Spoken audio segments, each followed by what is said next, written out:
ආයුබෝවන් කියලා පිළිගන්නවා ඔයාලා හැමෝම. ඉතින් අද වීඩියෝ එකෙන් කතා කරන්න යන්නේ වර්ගද සමීකරණයක් කොහොමද වර්ග පූර්ණයෙන් විසඳන්නේ කියලා. ඉතින් වීඩියෝ එක අන්තිමේදී මම ඔයගලන්ටත් ගානක් දෙනවා. ඒකත් විසඳලා උත්තර විදියට කමෙන්ට් එකක් විදියට දාන්න පුළුවන්.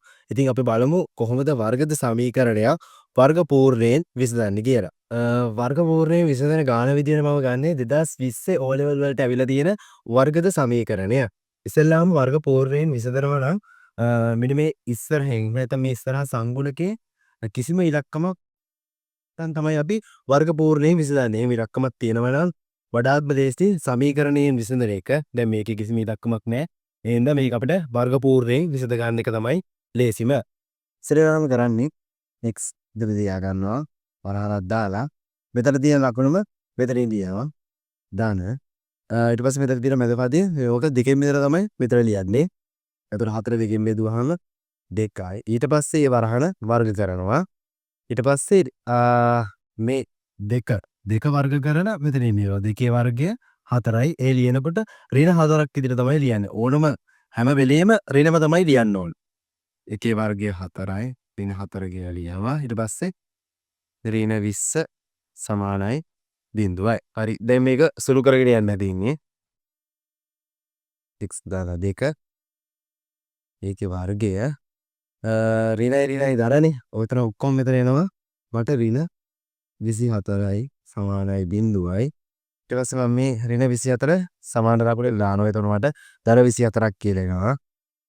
x ධන 2 වර්ගය සමානයි ධන 24යි. හරි.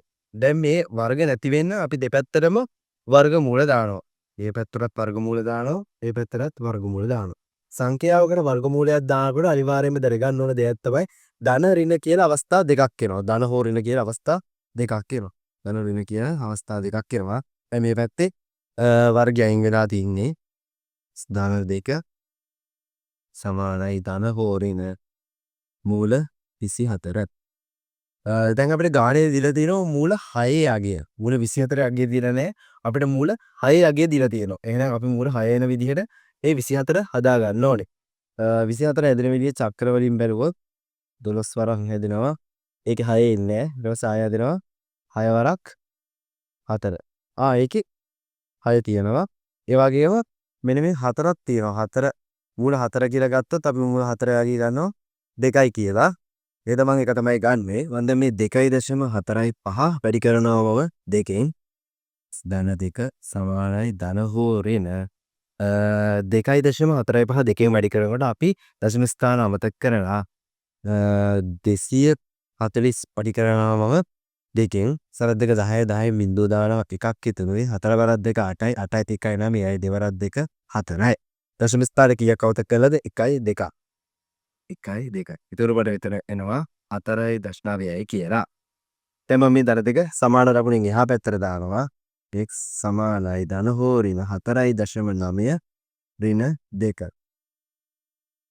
වර්ග සමීකරණයක් විසඳුවාම ධන හෝ ඍණ කියලා උත්තර දෙකක් එනවා. ඒ කියන්නේ ධන අවස්ථාවකුයි ඍණ අවස්ථාවකුයි දෙකක් තියෙනවා.